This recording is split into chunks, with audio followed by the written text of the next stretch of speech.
तो कई बार इसकी वेरिफिकेशन के बारे में पूछा जाता है। वेरिफिकेशन, ए कैटेगरी की वेरिफिकेशन साल में कितनी बार होती है, ऐसा क्वेश्चन पूछा जा सकता है। तो ए कैटेगरी की जो वेरिफिकेशन होती है साल में 2 बार होती है, यानी 6 महीने में 1 बार, 6 मंथ में, ठीक है ना, 1 बार, साल में 2 बार, 6 महीने में 1 बार। तो बी कैटेगरी की जो वेरिफिकेशन होती है वो 12 महीने में 1 बार होती है,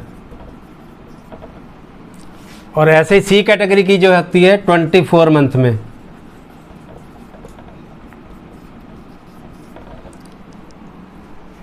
ठीक है, इसके अलावा वैसे M&P एक्ट में होती है, M&P की पूछा जा सकता है, M&P की वेरिफिकेशन कब होती है, वो 3 साल में होती है, TNP की 3 साल में होती है। तो अभी हम ये बात कर रहे हैं ABC कैटेगरी की।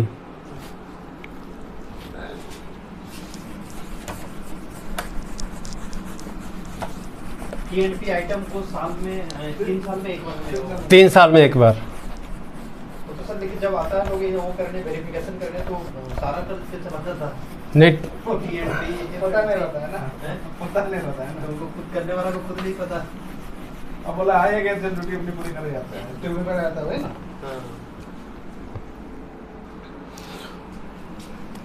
एक होता है ऑब्सोल्यूट स्टोर।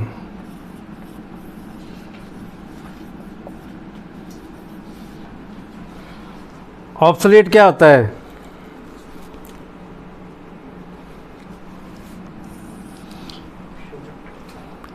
एक हो गया सरप्लस, एक हो गया ओवरस्टॉक, और एक हो गया एक्सेस, एक हो गया ऑब्सोल्यूट। सारे एक जैसा मीनिंग लग रहा है, लेकिन सबके थोड़ा फ़र्क है, इसमें डेफिनेशन में फ़र्क है। ऑब्सोल्यूट स्टोर क्या है? कोई आइटम जो हमने किसी प्रोजेक्ट के अगेंस्ट परचेज की है और वो प्रोजेक्ट किसी एकदम से बंद हो जाता है, ठीक है ना, चाहे वो उस, अभी ये क्या होता है कि इसमें चाहे हमें 6 महीने हुए हैं, अभी हमने मटेरियल परचेज किया, ठीक है ना, किसी प्रोजेक्ट के अगेंस्ट, लेकिन वो प्रोजेक्ट एकदम से कैंसिल हो जाता है, प्लान चेंज हो जाता है, जहाँ उसकी ड्राइंग चेंज हो जाती है, स्पेसिफिकेशन चेंज हो जाती है, ठीक है ना, या प्रोसीजर चेंज हो जाता है। तो इस तरह से जो वो आइटम क्या हो जाती है, जो उसमें जो आइटमें यूज़ होती हैं वो सारी ऑब्सोलीट हो जाती है, वो अभी हमारे काम की नहीं रही, चाहे उसको 6 महीने हुए, साल नहीं हुआ, 2 साल नहीं। सरप्लस क्या होती है? 2 साल बाद होती है ना सरप्लस, लेकिन ये चाहे 1 दिन हुई है, 1 दिन हुआ आपने आइटम परचेज की है, स्टॉक में आ गई, लेकिन अगले दिन उसका प्लान चेंज हो गया, स्पेसिफिकेशन चेंज होगी, प्रोसेस चेंज हो गया, मैन्युफैक्चरिंग प्रोसेस चेंज हो गया, यानी कि वो आइटम हमारी अब्सोल्यूट हो जाती है, ठीक है। इसको भी हम जो डिस्पोजल करते हैं या तो अदर रेलवे को दे देते हैं, या अदर डिपार्टमेंट को दे देते हैं, या अदर स्टोर को दे देते हैं। अगर कहीं भी नहीं यूज़ हो रहा तो फिर उसको हम स्क्रैप कर सकते हैं, ठीक है, वो भी सर्वे कमेटी के द्वारा। एम्प्टीज 3 तरह की होती हैं। पहली है रिटर्नेबल। रिटर्नेबल एम्प्टी क्या होती है? जिसको हम रिटर्न कर देते हैं, रिटर्न करते हैं। जैसे हमारे गैस सिलेंडर हैं, गैस में भर के आती है, और इसमें मैंने पहले कहा था ना कॉस्ट इंक्लूड होती है, इसमें इंक्लूड नहीं होती, कॉस्ट जो इंक्लूड नहीं होती, इंक्लूड नहीं होती, कॉस्ट इंक्लूड नहीं होती, उसको हमें रिटर्न करना था। जैसे एम्प्टी ड्रम है, सॉरी सिलेंडर हैं, गैस सिलेंडर, तो गैस सिलेंडर को वो भर के आते हैं, हमें फर्म भर के देती है, उसमें गैस यूज़ करने के बाद उसको हम सिलेंडर को वापस कर देते हैं, ठीक है ना। तो ऑप्शनल रिटर्नेबल क्या है? उसमें कॉस्ट तो इंक्लूड रहती है, लेकिन उसको अगर हम वापस करते हैं तो कॉस्ट हमें रिफंड हो जाती है, नहीं करते तो वो हमें हमारे पास ही रह जाते हैं। नॉन रिटर्नेबल में है, उसको हम रिटर्न करते ही नहीं है, ठीक है ना, उसकी कॉस्ट इंक्लूड रहती है। तो ये था क्लासिफिकेशन ऑफ स्टोर्स। अभी हमें स्टैंडर्ड ऑफ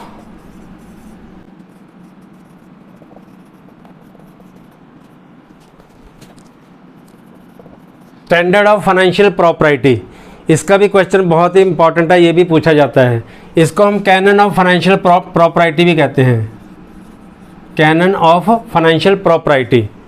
तो इसके 4 रूल होते हैं, 4। कौन कौन सा रूल है? कि बिना जब भी खर्च कहीं करें तो उसके पीछे हाँ। प्रॉपर जस्टिफिकेशन होना चाहिए। हाँ, पहला जो रूल है, the expenditure should not be prima facie be more than the occasion demand, कि जो भी हमारी डिमांड है, डिमांड से ज़्यादा हमारा खर्चा नहीं, हमें खर्चा नहीं करना चाहिए। जितनी हमारी डिमांड है उसके हिसाब से ही हमें खर्चा, अपने बजट के हिसाब से खर्चा करना चाहिए।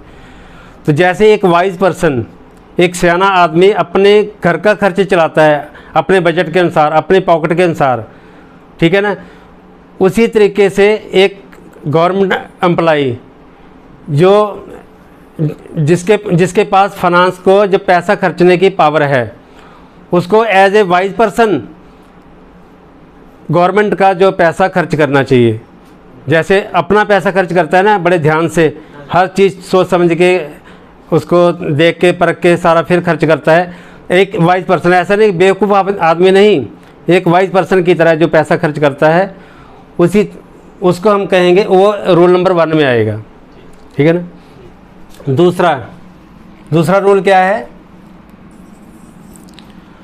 कोई भी आदमी, कोई भी ऑफिसर जिसके पास फाइनेंशियल पावर है, उसको कोई भी काम ऐसा नहीं करना चाहिए जिससे उसको डायरेक्टली या इनडायरेक्टली बेनिफिट खुद को हो। खुद के बेनिफिट के लिए उसको कोई भी ऐसा काम नहीं करना चाहिए या पैसा खर्च नहीं करना चाहिए जिससे उसको डायरेक्टली या इनडायरेक्टली बेनिफिट हो। तो थर्ड रूल क्या हो गया? थर्ड रूल में कि कोई भी ऑफिसर जिसके पास फाइनेंशियल पावर है, उसको किसी खास कम्युनिटी के लिए, किसी खास सेक्शन के लिए, खास सेक्शन को ध्यान में रखते हुए पैसा नहीं खर्च करना चाहिए, या बेनिफिट देने के लिए पैसा नहीं खर्च करना चाहिए किसी खास कम्युनिटी को, ठीक है।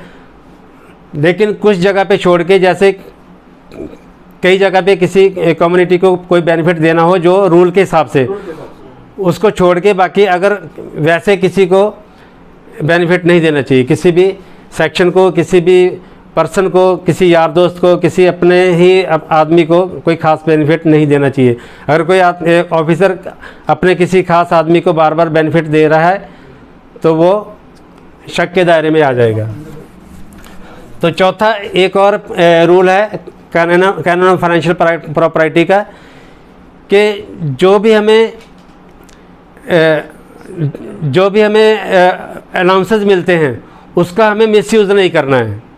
जैसे हमें टीए मिलता है, टीए को हमने एक अर्निंग सोर्स नहीं बनाना है, ठीक है। या कोई हाउस रेंट मिलता है, हमें हाउस रेंट मिलता है, हाउसिंग, या हमें हाउस मिलता है, रहने के लिए घर मिलता है, सरकारी क्वार्टर मिलते हैं, तो ये नहीं कि उसको हम उस पर किराए पे चढ़ा दें, किसी दूसरे आदमी को दे दें, ठीक है ना, तो आप सस्ते से मकान में ले रहे हैं, ऐसा नहीं है। तो जो आपको गवर्नमेंट ने जो बेनिफिट दिए हैं उसका प्रॉपरली उसको यूज़ करना है, ठीक है ना, उसको अर्निंग सोर्स नहीं बनाना है। तो ये बड़ा इम्पॉर्टेंट है। मैंने देखा कि कभी लास्ट काफ़ी एग्ज़ाम है जिसमें ये नहीं कि एएमएम के एग्ज़ाम में भी ये क्वेश्चन आया है, एएमई के एग्ज़ाम में भी आया है, एई के एग्ज़ाम में भी ऐसा क्वेश्चन आया। इसी में से इन चारों को मैंने हिंदी में ट्रांसलेट कर दिया है। ये अपने जब देखेंगे उसमें से कोई ना कोई डेफिनेशन लिखी होगी, उसको ये पूछा जाएगा कि ये कैनन ऑफ फाइनेंशियल प्रॉपर्टी में आती या नहीं आती, ठीक है, उससे रिलेट करती या नहीं करती, तो उसमें ऐसा क्वेश्चन आता है, किससे रिलेट करती है। उसके बाद आ जाता है कि रेलवे स्टोर को कितने ग्रुप में डिवाइड किया गया है, ये क्वेश्चन आ जाता है।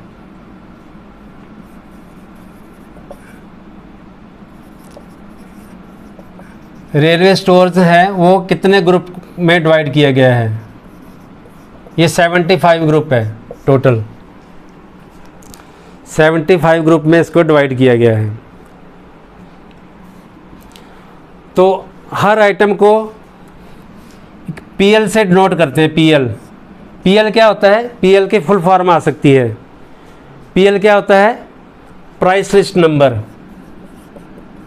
Price list number.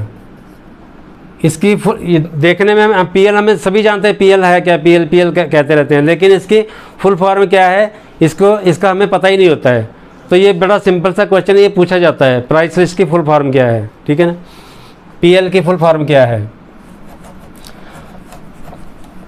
पीएल के डिजिट भी पूछे जाते हैं। पीएल की फुल फॉर्म क्या है, प्राइस लिस्ट नंबर। तो ये कितने डिजिट का होता है, ये 8 डिजिट का होता है। 8 डिजिट को भी आगे कई बार पूछा जाता है कि पहले 2 डिजिट किसको डिनोट करते हैं, या लास्ट डिजिट किसको डिनोट करता है, या दूसरे 3rd एंड 4th डिजिट किसको डिनोट करता है। तो ऐसा क्वेश्चन पूछा जाता है। तो जो पहला डिजिट होता है, पहला डिजिट किसको डिनोट करता है, पहला डिजिट, पीएल के 8 डिजिट हो गए ना, 2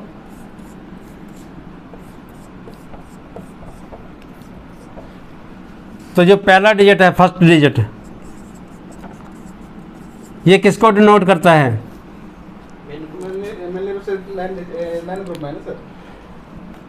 फर्स्ट डिजिट जो करता है इस, ये मेजर ग्रुप होता है, मेजर।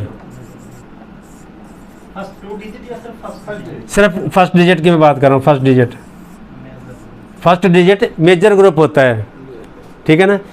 ये मुझे इम्पोर्टेंट लग रहा है क्योंकि ज़्यादातर लोगों को इसका पता नहीं है कि फर्स्ट डिजिट, तकरीबन ज़्यादातर लोगों को क्या पता है कि पहले 2 डिजिट किससे डिनोट करते हैं। तो फर्स्ट एंड सेकंड जो है, फर्स्ट एंड सेकंड ये होता है मेन ग्रुप। मेन ग्रुप में क्या क्या आता है, मेन ग्रुप का सेंस क्या है? मेन ग्रुप पीएल के जो हमारा जो स्टोर की क्लासिफिकेशन है, ये सेमी जो कोडिफिकेशन है ना, सेमी सिग्निफिकेंट पे हमें इसको कहते हैं कि ये जो हमारा पीएल है ना, एक होता है फुल्ली सिग्निफिकेंट, एक होता है सेमी सिग्निफिकेंट, एक होता है नॉन सिग्निफिकेंट। तो हमारा जो इसको हम पीएल को सेमी सिग्निफिकेंट से डिनोट करते हैं।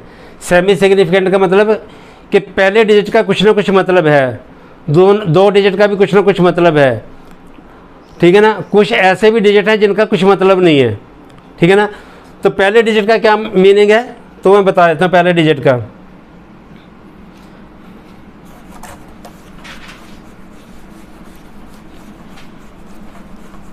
फर्स्ट डिजिट क्या होता है, ये हो गया मेजर ग्रुप। अब इसमें जो जीरो फर्स्ट डिजिट, जिस भी पीएल का पहला डिजिट 0 है, तो उससे हमें क्या पता चलेगा कि ये स्टीम लोको की आइटम है, समझे। अगर किसी भी पीएल का आपके सामने कोई पीएल दिया होगा, एग्ज़ाम में कोई पीएल दिया होगा, तो उसमें आपको ये बताना है कि ये किस लोको से, ये आइटम किस लोको से रिलेट करती हैं, ठीक है ना। तो वहाँ पे ये स्टीम लोको आ जाएगा आंसर। उसमें स्टीम लोको आंसर दिया होगा, स्टीम लोको, डीजल से इलेक्ट्रिकल लोको या कैरेज एंड वैगन, ऐसे 4 ऑप्शन दी होगी। तो वहाँ पे क्या आंसर क्या आएगा, स्टीम लोको, ठीक है। ऐसे ही 1 है, 1 किसको डिनोट करता है, 1 करता है डीजल को, डीजल लोको को। जिस भी पीएल के पहला डिजिट 1 लगा हो, तो इसका मतलब है कि ये किस लोको की आइटम है, डीजल की। तो जिसके आगे 2 लगा है, तो वो होगी इलेक्ट्रिक लोको की। जो थर्ड है, जिसके आगे 3 लगा है, वो CNW की होगी, कैरेज एंड वैगन। जिसके आगे 4 लगा है, वो इलेक्ट्रिकल आइटम होगी, इलेक्ट्रिकल स्टोर्स हो गए, बिजली का जितना भी सामान है।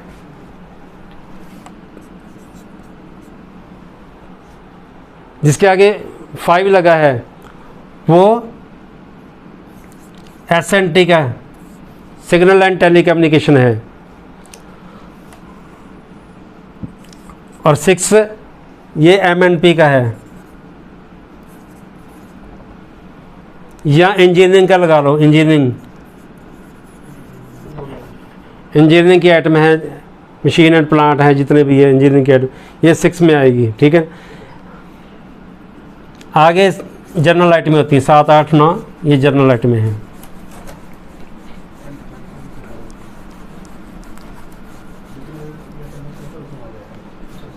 मिसलेनियस आइटम हो गया ना। हाँ, जनरल जितने बाकी, इनको छोड़ के बाकी जितनी भी आइटम हैं।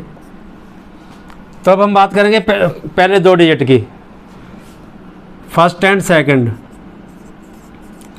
तो ये किसको नोट करेंगे? Main group.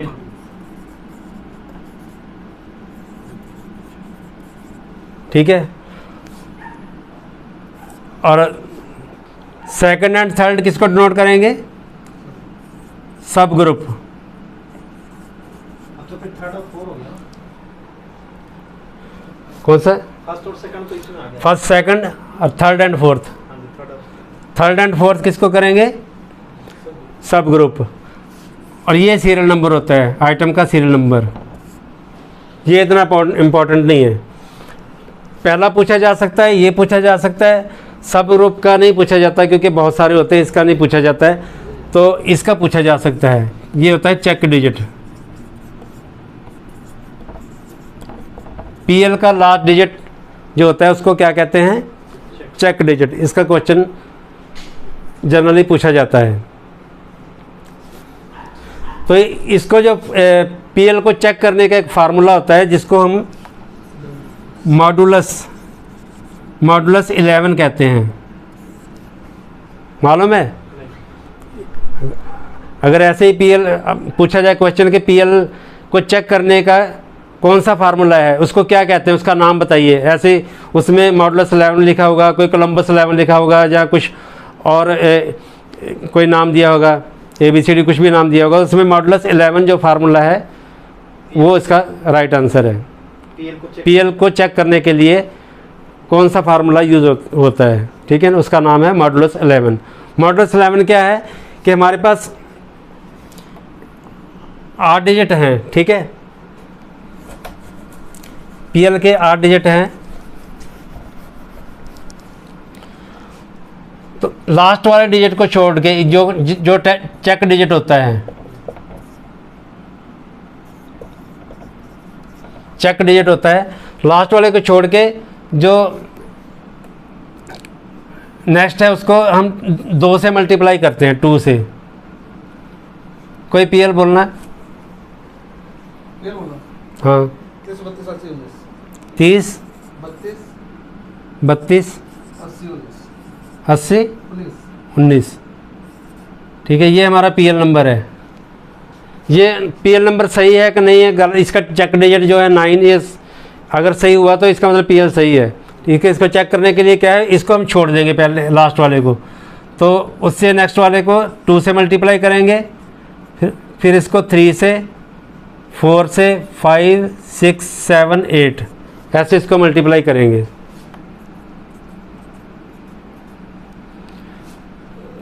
तो कितना आएगा? 2, 3, 0, 0, 32, 10, ये आ गया। इसको हमने सबको प्लस कर देना है। बड़ा इंपॉर्टेंट है। कोई आपको पीएल दिया होगा, उसका आप आंसर में चेक डिजिट दिया होगा, तो आपने बताना है कि ये इसमें से कौन सा चेक डिजिट सही है। ठीक है ना, ये ऐसा क्वेश्चन ज़रूर आ सकता है। तो ये इसको हम प्लस करें, कितना आएगा? 2, 2, 4, 2, 2, 4, 8, 4, 12, 12, 4, 16, 1, 4, 5, 6, 6 और 2, 8, 86। ठीक है, इसको 11 से डिवाइड कर देना है यार साथ, तो 9। जो रिमाइंडर होता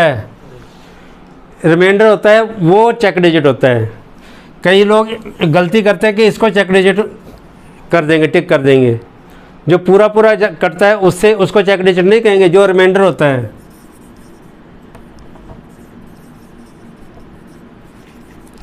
तो ये आपको कैलकुलेशन करके, आपको कैलकुलेट करके ही आपको आंसर देना होगा।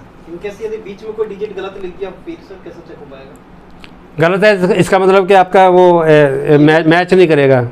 अगर पीर 80-18 करके देखिए मैच नहीं करेगा। मैच नहीं करेगा, पीर गलत हो जाएगा, फिर ये मैच नहीं एक करेगा। डिजिट उसने सही लिख दिया और बीच में कोई डिजिट गलत कर दिया, दूसरा तीसरा कोई भी एक गलत। फिर इसका मतलब अगर लास्ट में अगर चेक डिजिट सही है तो पीएल सही है, यानी कि वो पीएल किसी ना किसी आइटम का है।